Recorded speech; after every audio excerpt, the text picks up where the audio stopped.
ভাইগুলা কি ফেলাচ্ছেন আপনি? এগুলো রসের ফেনা ফেলাচ্ছি ভাই। রসের ফেনা, কারণ কি এটার উপকারিতা কি? উপকারিতা এটা গুড়টা পরিষ্কার করে, আর এই যে ফেনাগুলোর ভিতরে কুটি কাটা আরো থাকলে আমরা এটা তুলে ফেলি। ছায়ের অংশ যেগুলো আসে এগুলাই তো? হ্যাঁ, এটাই। সব কিছুর মূলে উদ্দেশ্য হচ্ছে একটাই, গুড়টাকে পরিষ্কার পরিচ্ছন্নভাবে উৎপাদন করা।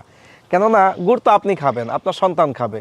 যেখানে বাজারে এখন ভেজালের ভিড়ে আসল গুড় পাওয়াই কঠিন, ওইখানে আমরা চেষ্টা করতেছি আসলও হইতে হবে, পরিষ্কার পরিচ্ছন্ন হওয়া লাগবে। এই দিকে আমরা সতর্ক থেকে গুড়টাকে পরম যত্নে নিজে খাবো এই খেয়াল করে আমরা উৎপাদন করতেছি।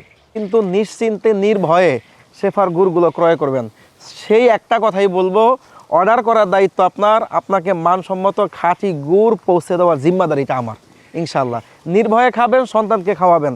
গুড় যদি খেতে হয় শেফা ন্যাচারাল ফুডের গুড়টাই খান।